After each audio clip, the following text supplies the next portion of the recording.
So, today we're going to make some lamb shanks, some braised lamb shanks. So I got these ones.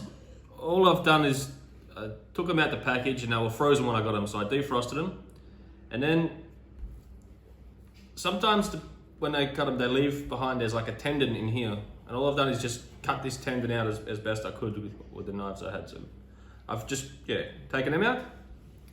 So with them, I'm going to marinate them in some, I've got some habaneros there. I'm just going to put one in because, Moritz, he not too good with the heat. So I'm going to put a habanero, I'm going to chop that up. Then I'm going to mix in some paprika, cinnamon, salt, pepper, and oil. I'm just going to coat that and then I'm going to let that sit for about an hour or depending on how much time we got, but at least an hour. And then I'm going to put them in a pan. And we're going to put in some onions and some garlic and some carrots. And then I've got this, which is some pork juice that was left over when I did some ribs. But if you don't have any like that, which you probably won't, just use some stock, some chicken stock, beef stock, whatever stock you want to get your hands on. And then we're going to top that up with wine. Okay, to go with the lamb shanks, we're going to have mashed potatoes and cabbage.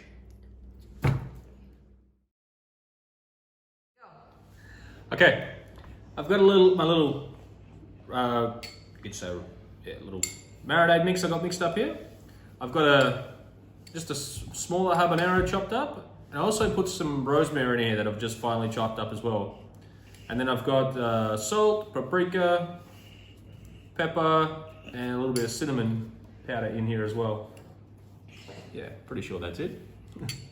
All right, so I've got some like a high smoke point oil that I'm going to rub these on because I'm going to sear these off in a pan later, so I don't want to use olive oil or anything that you can't really get to a higher temperature. So I'm just going to put a big glug in the pan and then get these all coated in oil. Alright, once you've got them all thoroughly coated in oil, you're just going to get your little mix here and you're going to cover them all in this mix.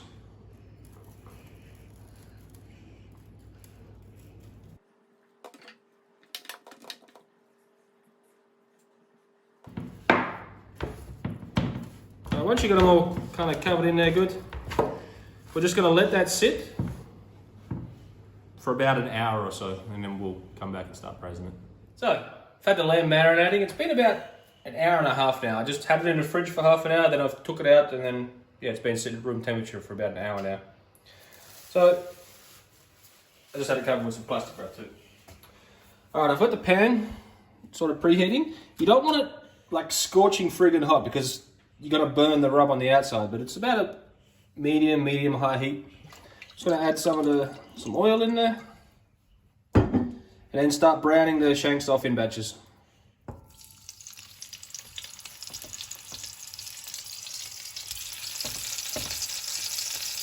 Alright, after you got them all, your lamb shanks all browned off, you're just going to lower the heat in your pan a little bit and just add a little bit more oil. And then we're going to add the onions.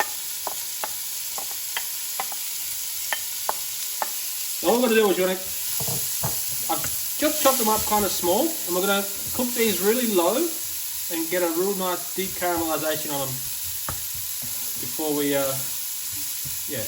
to the next step. All right, it's been about a little bit more than 5 minutes, I guess. Now the onions look a little something like this. Now I'm going to add the carrots, and then we're going to cook these off. I'm going to get a nice caramelization on the carrots as well. I've got this still on a low heat. And we'll just keep it ticking along like this for about another 5 minutes or maybe 5 to 10 minutes. And then we'll come back and take a look at it. It's been about 10 minutes or maybe a little bit more since we've added the carrots. Now it's all starting to look like this. Like the onions are getting really nicely caramelized. Everything's looking good. So now we're just going to add the garlic. And we're just going to cook this off for a couple of minutes until it gets all nice and fragrant. After you've added the garlic and you've cooked it off for a few minutes, and it's, you'll smell it starting to get a lot more fragrant. If you had a gas stove, you would be able to turn it up and the heat will come much quicker. But because I've just got this not very good electric stove, I've just turned the heat up now, and I'm going to give it a few minutes to heat the pan up, and then we'll add the meat in. Alright, once you've got the heat back in your pan, you're going to add all your lamb shanks back into the pot.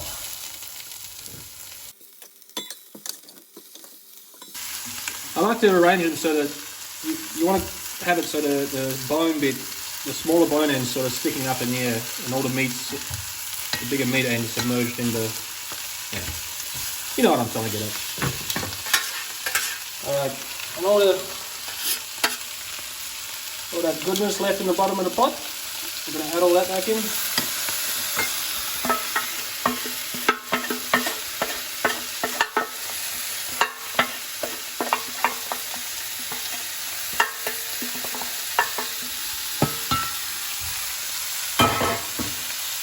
And now we're going to add about half a bottle of wine.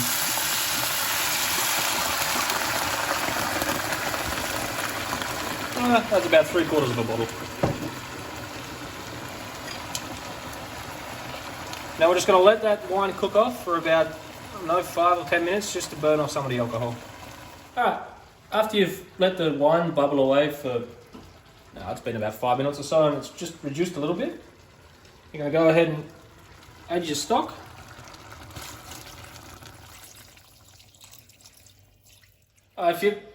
After you've added your stock, and if it's not quite enough, like I need a little bit more stock in there. So what I've done is I've obviously poured myself off a glass of wine, so that's good enough. And then we're going to add the rest of the wine, the rest of the bottle, and then because I don't have any more stock, I'm just going to add some water in until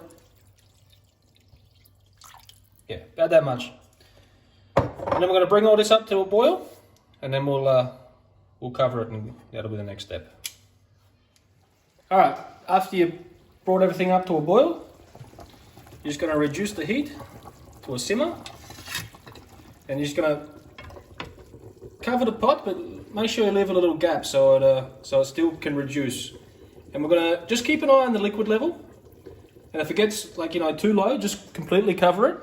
But other than that, we just wanted to let it go there for about 2.5 to 3 hours, and then we'll come back and check on it. As I said, just make sure you keep an eye on the liquid level. Alright, for the cabbage, I've got about 150 grams of bacon here that I've just chopped up.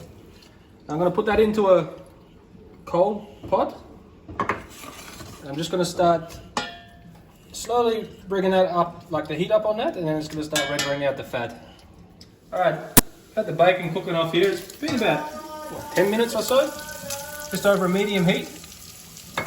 At this stage I'm going to put if you had fresh ginger, use that, but I could only get my hands on a paste. So I'm just going to put, what's that, about a teaspoon worth of ginger paste in there. Just going to mix that around.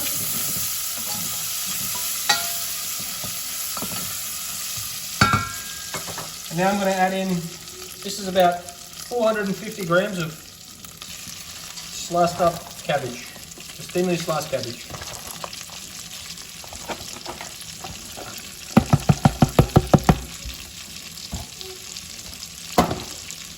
We'll just mix this around for a few minutes and get it all coated in the bacon fat. Alright, after you've cooked your cabbage off and you've just, well, not cooked it off, but you've stirred it around a little bit and it's all covered in that bacon grease and the bacon's all mixed in, you're just going to add just a little bit of salt for now. Don't add too much because the bacon's obviously salty and you don't want to over salt it. And some pepper. And then you're going to add about a cup of white wine. Now you're just going to give this a little mix in.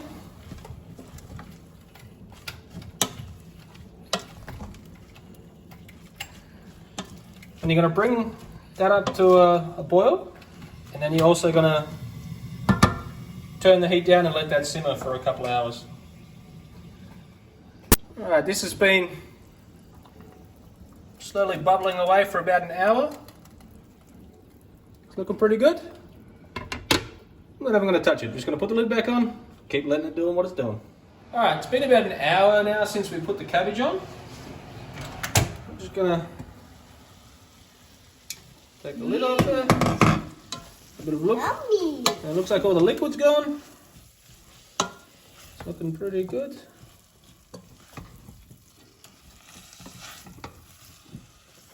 Good mix around. Alright, now you just need to get yourself a fork and have it a taste.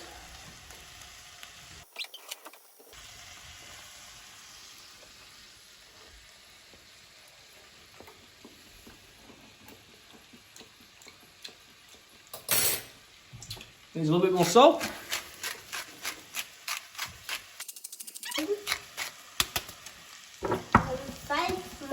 And some more pepper.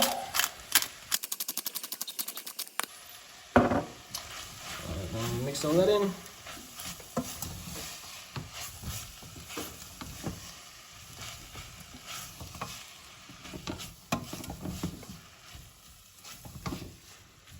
Alright, then give that a little taste.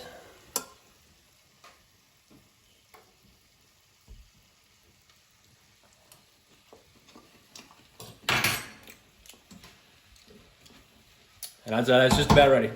Alright, so cabbage is done. I've just turned it off. I've just got to keep that warm.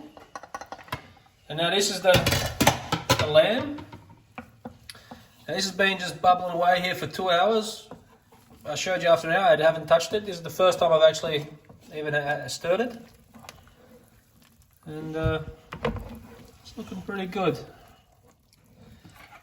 Just...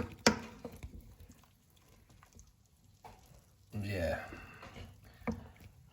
It needs about another half hour or so. It's very tender at the moment, but it still needs about another half hour. I'm just going to also turn the heat up on this and leave the lid off just to let this sauce have a chance to reduce and thicken up a little bit more. I'm making some mashed potatoes. Now I read the other day that if you put your potatoes in cold water and bring that up to the boil, instead of just chopping your potatoes up and putting them straight into hot water, it should bring more of the starch out and make fluffier mashed potatoes. So we're trying that out today. Now I've got this in the water's cold and I've turned the heat on to high, and we'll just bring that to the boil and yeah, we'll see how they turn out. All right, so it's been total time about 2 hours and 2.5, 2 hours and 40 minutes, something like that. Now the meat's ready and it's ready to fall off the bone, and I've had the lid off there for about 30, 40 minutes there at the last little bit there, and I turned the heat up just to let it reduce a little bit more. Now I'm just going to remove the meat out and put it in a tray. We're going to try and keep all the carrots and the onions in the pot, because we're going to puree all this and that should make it a little bit thicker. All right, once you got all your meat removed and you tried to keep most of the carrots and onions in there, yeah, you just want to put the meat aside, and then at this point, if you have an immersion blender, that would be much better. But yeah, we don't have one, so next best thing is a blender. So you want to get all your juices and you want to pour them all into your blender. With this, okay, I have filled it up a little bit too much, but it should be all right. Now I've taken the top bit out because it's still really hot. And I'm just going to start it off really slow to blend it. Just pulse it a little bit.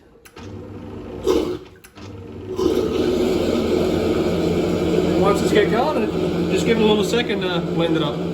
All right, after you finish blending it, you're going to put it back into a pan, and you're going to pour it through a strainer.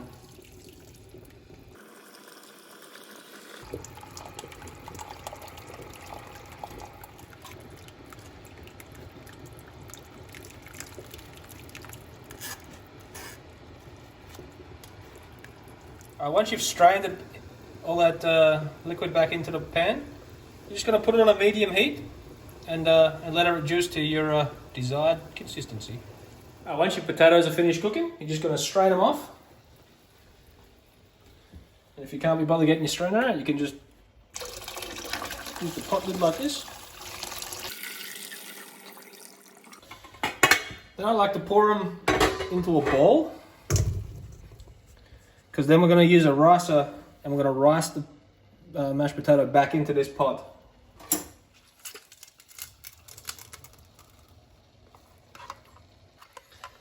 Using a ricer is one of the best ways I've found to get nice, smooth mashed potatoes. After you've got all your potato mashed, now here comes the part where you don't want to skimp on, is the butter. You want to add a good amount of butter, and then some cream, also salt and pepper I'm going to add in here. Alright, then we'll give that a good mix in. I like to use a potato masher after I've done all this to mix all the butter and the salt and everything in after it. Alright, after the butter's all melted and you've got it all mixed in nice and thoroughly, gotta give it a taste. That is some damn fine mashed potatoes. Once you've reached the consistency you want, I like it a little bit thinner because I like to pour it over there. So that's just about how I want it for me. I'm going to turn the heat off. I'm just going to add a little bit of butter and just melt that in where it's off the heat. And that'll make it nice and that'll give it that nice shiny look to it. Now, the all important taste test. Yeah.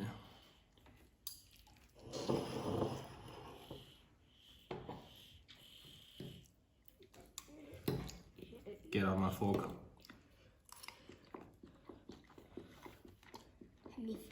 Yeah. That is so damn good.